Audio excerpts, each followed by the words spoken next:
Hold up a second.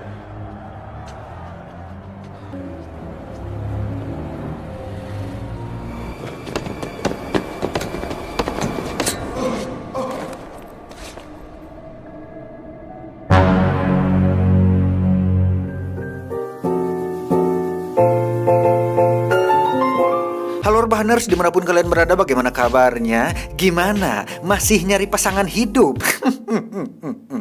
Kayak saya dong, jomblo. Tapi adsen ngalir. Kembali lagi bersama saya John, still in the house. Kali ini saya akan merangkum sebuah film superhero tapi dibuat dengan konsep realistis, berjudul Unbreakable tahun 2000, disutradarai oleh salah satu sutradara favorit saya, yakni M. Night Shyamalan, dan dibintangi oleh ayah angkat saya waktu kuliah di Cambridge dulu, yaitu Papih Bruce Willis. Menurut saya film ini sangat anti mainstream untuk di tahun 2000. Secara konsep cerita sangat-sangat berbeda dengan film-film kebanyakan. Keren lah pokoknya. Maka dari itu langsung saja pasang handsfree, mentiriskan ujar bahan, kencangkan celana dalam, selamat menonton, dan mari kita katakan bersama-sama passwordnya. Password di seluruh dunia, the one and only password in the world. 1, 2, 3.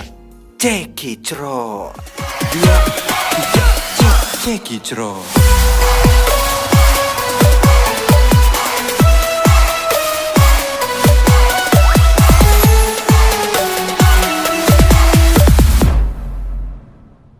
Umumnya ada 35 halaman dan 124 ilustrasi pada buku komik, dan sekitar 172.000 buku komik dijual di Amerika Serikat setiap harinya dan lebih dari 62.780.000 setiap tahunnya. Para kolektor komik sendiri rata-rata memiliki sekitar 3.312 buku komik di rumahnya dan dibaca setiap hari dalam hidupnya selama 1 tahun penuh. Bisa dibayangkan betapa terpengaruhnya mereka dengan apa yang diceritakan dalam buku komik tersebut, sehingga ada kecenderungan untuk sulit membedakan mana imajinasi dan realita. Dan pertanyaannya, apakah yang ada di komik itu sendiri memang ada di dunia nyata atau tidak? Diawali tahun 1961, ada seorang wanita yang baru saja melahirkan bayi secara mandiri, di mana sang ibu memberikan nama bayinya dengan nama Elijah. Entah apa penyebabnya, tapi sang bayi mengalami hal yang sangat amat miris, di mana kedua tangannya dan kakinya mengalami patah tulang sejak dini, sejak dalam kandungan, dan itu sangat membuat hati si ibu terpukul. Is there a name yet? Elijah? Did you drop this baby? Jesus Christ, no. It appears that your baby has sustained some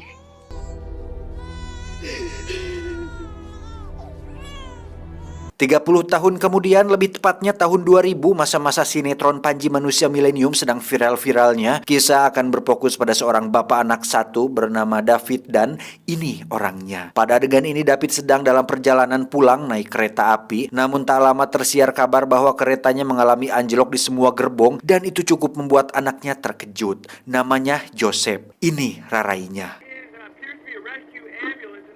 Number 177 has derailed just outside Philadelphia. Namun yang menarik adalah hanya Davidlah satu-satunya korban yang selamat dari insiden tersebut, di mana tubuhnya tidak mengalami patah, memar ataupun tergores sedikit pun, sehingga hal itu membuat semua keluarga korban meninggal menatapnya dengan tatapan sinis. The train derailed.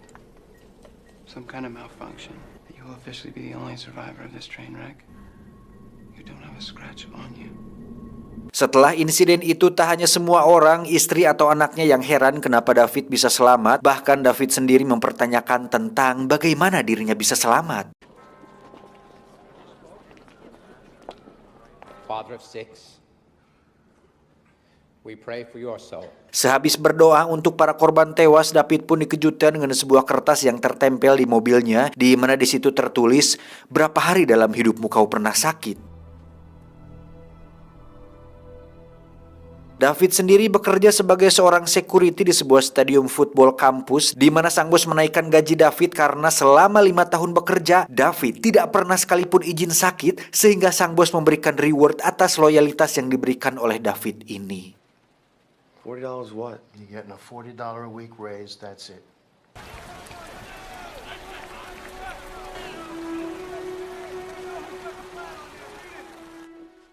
Saat di rumah, David pun bertanya kepada sang istri apakah dirinya pernah sakit sekali saja selama mereka berdua berumah tangga. Dan setelah diingat-ingat, barulah mereka berdua sadar bahwa David memang tidak pernah sakit sekalipun. Bahkan flu atau radang tenggorokan pun tidak pernah sama sekali. Don't you think that's kind of weird? Not remembering one cold. Beralih ke masa kecil Eliza, si bayi yang kita lihat tadi di awal, di mana saat dirinya menginjak usia 7 tahun, sang bunda pun memberikan buku komik superhero yang mana sejak saat itu Eliza sangat berambisi tentang sosok superhuman atau manusia super, sehingga saat dia dewasa alias masa sekarang, Eliza berprofesi sebagai seorang ahli komik yang membuka sebuah galeri komik superhero. Tak lama datanglah David dan anaknya, di mana kertas yang menempel di mobilnya kemarin adalah dilakukan oleh Eliza yang di situ tertulis alamat galeri miliknya. This one was under the windshield wiper of my car. Dan tujuan David datang menemui Eliza adalah untuk bertanya apa maksud dari tulisan tersebut dan kenapa Eliza bisa tahu tentang hal yang David sendiri sama sekali baru menyadarinya. Mr. Price, can we talk about the note that you left on my car? Dan bukannya menjawab pertanyaan David, Eliza pun justru menjelaskan tentang dirinya sendiri bahwasannya dia telah meneliti buku komik sejak kecil saat dirinya hanya bisa terbaring di rumah sakit akibat penyakit tulang lunak yang dideritanya, namanya osteogenesis imperfecta. Setelah bertahun-tahun membaca komik dan memperdalam asal-usul buku komik, Eliza meyakini sebuah teori bahwasannya buku komik adalah penghubung terakhir ke metode kuno dalam mewariskan sejarah. I spent a third of my life in a hospital bed with nothing else to do but read. I've studied the form of comics intimately. Comics are our last link to an ancient way of passing on history. Sama seperti ketika orang-orang Mesir menggambar di dinding yang sekarang kita kenal dengan artefak, Eliza yakin bahwa buku komik dibuat berdasarkan pengalaman seseorang yang pernah mengalami hal tersebut secara nyata. It's our form of history that someone somewhere felt or experienced. Yang pada intinya adalah Eliza yakin bahwa di dunia nyata, di antara kita semua, ada beberapa orang yang dianugerahi kelebihan layaknya manusia super. Ketika mendengar berita tentang kecelakaan kereta dan satu-satunya korban selamat adalah David, Eliza merasa yakin bahwa David memiliki kemampuan super yang dia tidak sadari selama ini.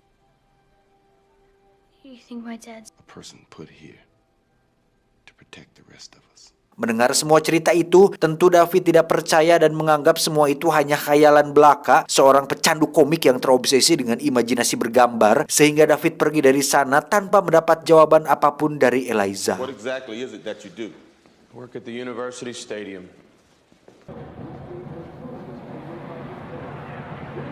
Singkat cerita, David terlihat sedang bertugas saat ada sebuah pertandingan football di mana Eliza kembali menemui David untuk bertanya lebih dalam tentang pengalaman hidupnya demi meyakinkan diri sendiri tentang apakah manusia super itu memang ada atau tidak. Professions in the world, you chose protection. Saat berjalan melewati beberapa pengunjung, David pun merasa ada sesuatu yang salah dengan salah satu pengunjung saat dia bersentuhan dengan pengunjung tersebut. Di mana saat Eliza bertanya, ada apakah gerangan? David pun menjawab, aku merasa salah satu dari pengunjung tersebut membawa sebuah pistol bergagang hitam dan kemungkinan besar dia akan keluar dari antrian untuk menghindari pemeriksaan. A guy in a camouflage jacket. Sometimes people carry weapons in here. He's carrying a step out of line. Entah benar membawa senjata atau tidak, tapi pengunjung tersebut memang keluar dari antrian dan terlihat khawatir dan bisa jadi itu hanya kebetulan saja. Untuk membuktikan hal itu, Eliza pun mengikuti pengunjung tersebut di mana dia nekat mengambil resiko berjalan cepat. Yang kita semua tahu, Eliza menderita tulang rapuh di seluruh tubuhnya dan benar saja, saat melewati anak tangga, Eliza pun terjatuh dan mengalami beberapa patah tulang, tapi semua itu sebanding dengan jawaban pembuktian bahwa semua yang dikatakan David tadi memang benar adanya.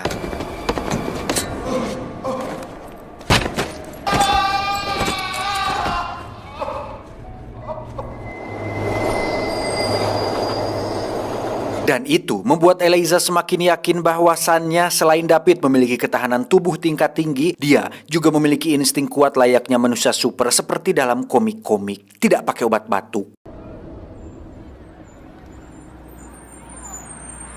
Sepulangnya bekerja, David justru semakin dibuat penasaran dengan semua perkataan Eliza tentang dirinya, di mana dia mencoba membuktikan hal tersebut dengan meminta Joseph anaknya untuk menambah beban pada bench press-nya, di mana dia berkali-kali mampu mengangkat beban lebih dari 100 kg, sampai-sampai David berhasil mengangkat sebuah beban yang beratnya 10 kali lipat dari bobot tubuhnya sendiri, dan itu sangat mengsuperkan. More?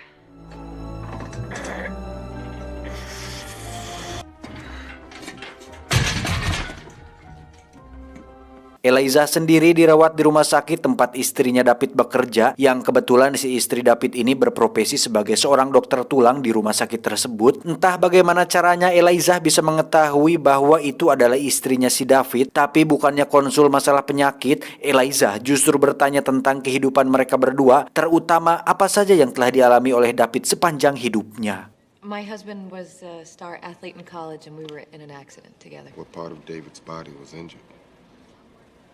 Kembali ke David, setelah menyadari fakta bahwa mungkin dirinya memiliki apa yang seperti dikatakan oleh Eliza, David pun berniat untuk mengembangkan insting kuatnya tersebut dengan berdiri tepat di tengah kerumunan, di mana David mampu melihat dan mendengar setiap kesalahan yang telah dilakukan oleh orang-orang yang bersentuhan dengannya.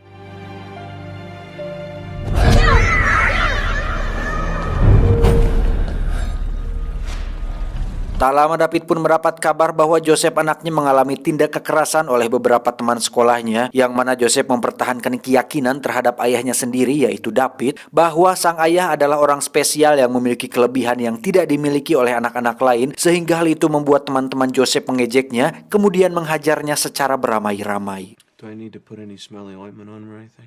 No, it's more emotional. Sebagai ayah yang baik, David tentu tidak ingin Joseph diperlakukan seperti itu dan meminta agar Joseph berhenti percaya pada semua omong kosong yang Eliza katakan, dan menekankan bahwa dirinya hanyalah ayah biasa sama seperti ayah-ayah lain di dunia ini. You won't get hurt.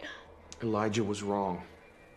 You know your father was injured in college. You know that. You know all about that. Hal itu pun menimbulkan kekecewaan besar bagi anak kecil seperti Joseph, karena ketika Joseph bangga memiliki ayah yang hebat, justru David sendirilah yang tidak yakin terhadap dirinya sendiri.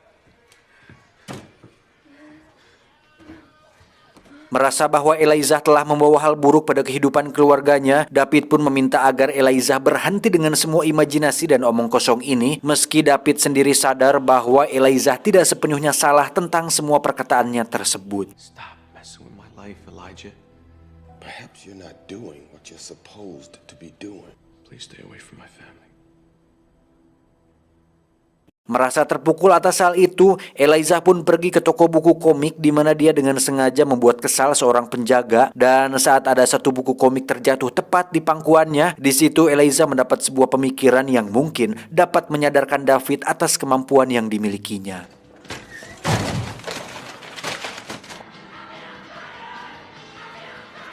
How much for this one? Eliza pun mengirim pesan suara kepada David yang intinya mereka berdua sudah ditakdirkan untuk bertemu untuk satu tujuan yang lebih besar, di mana Eliza juga mengetahui bahwa David fobia akan air setelah mendengar semua cerita sang istri waktu di rumah sakit. Ditambah itulah alasan kenapa David sering memakai jas hujan ketika sedang berada di luar. Layaknya Superman, air adalah sebuah kryptonite bagi David. You have a weakness. Water. It's like your kryptonite. Mendengar hal itu, David pun pergi ke tempat pembuangan mobil bekas dulu dia pernah kecelakaan, di mana di situ dia membayangkan masa lalunya ketika selamat dari sebuah kecelakaan mobil, sehingga hal itu menjadi sebuah penguat bahwa dirinya memang tidak boleh menghindari takdir seperti Spider-Man. David pun menghubungi Eliza dan bertanya apa yang harus dilakukannya. Untuk kemudian Eliza menyarankan agar David pergi ke keramaian dan melakukan hal yang seharusnya dia lakukan sejak lama, yaitu membela kejahatan dan membasmi kebatilan. Go to where people are. Setelah meregangkan tangan dan menerawang satu persatu latar belakang dari beberapa orang yang disentuhnya, David pun hanya menemukan beberapa kejahatan ringan yang tidak terlalu parah, hingga ada seorang petugas cleaning service lewat. David pun melihat bahwa dia telah melakukan hal yang sangat buruk, yaitu membunuh seorang pria dan menyandra keluarganya.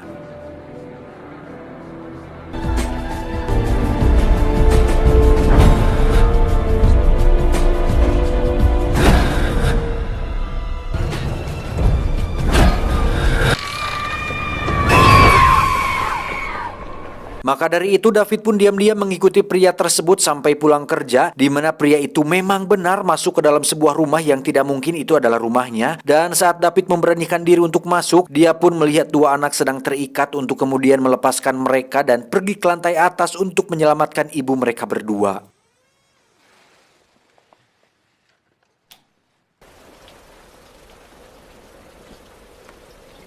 Sampai di kamar atas, David pun melihat si ibu sedang terikat, kemudian menyuruhnya untuk diam. Dan saat ngajanteng di ujung loteng, tiba-tiba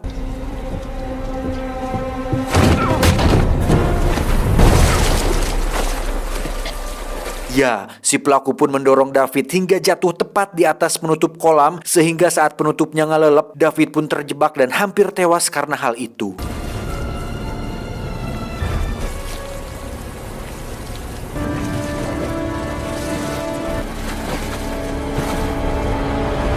Beruntung dua anak tadi menyodorkan sebuah gantar kepada David sehingga David bisa naik ke atas dan selamat dari insiden yang menjadi fobianya tersebut.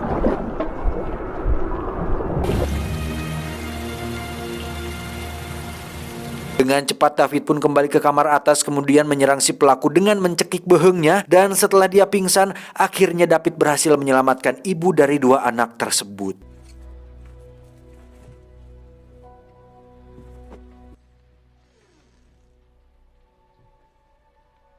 Esok paginya saat sedang sarapan, David pun menunjukkan sebuah berita di koran tentang sosok pria berjas hujan yang berhasil menyelamatkan sebuah keluarga, yang mana saat Joseph menyadari bahwa itu tidak lain adalah David ayahnya, Joseph pun terlihat menangis bangga dan David menyuruhnya untuk merahasiakan hal itu.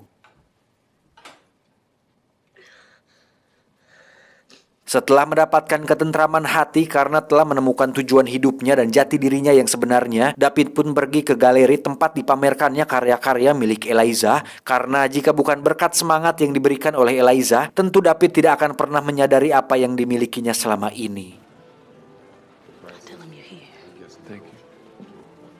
Eliza pun mengajak David ke ruangannya untuk bicara empat mata, di mana setelah David menyadari semuanya, akhirnya Eliza menyodorkan tangannya untuk bersalaman, dan disinilah plot twist sebenarnya akan terungkap. I think this is where we shake hands.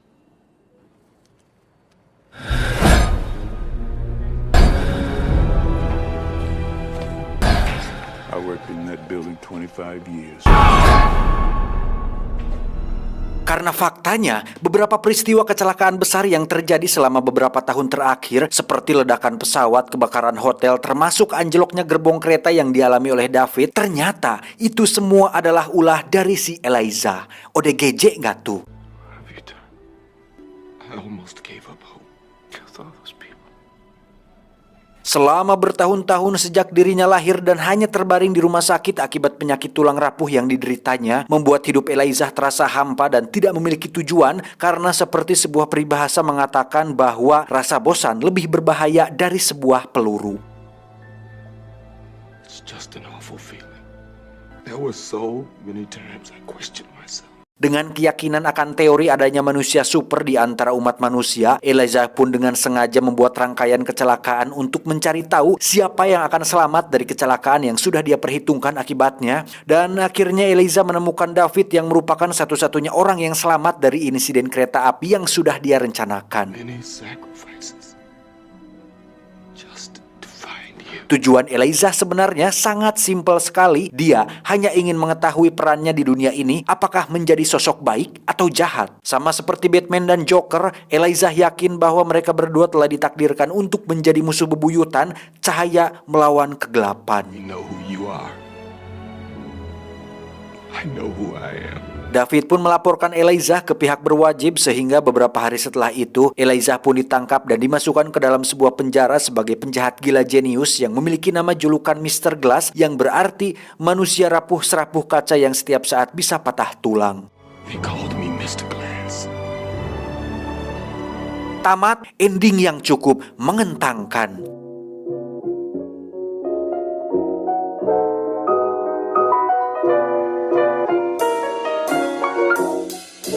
Oh ya, untuk informasi film ini ada kelanjutannya. Jadi dibikin trilogi oleh M. Night Shyamalan. Unbreakable tahun 2002, yang ini Split tahun 2016, dan terakhir ada Glass tahun 2019. Untuk film Split, ceritanya tidak berfokus lagi pada David atau Eliza, tetapi ada sosok lain yang punya 24 kepribadian. Keren lah pokoknya, kalau yang udah nonton pasti tahu seperti apa kualitas filmnya. Apalagi aktornya James McAvoy yang meranin sosok Profesor X muda di film X-Men. Abis ini saya akan buat rangkumannya ya, jadi ditunggu film Split, oke?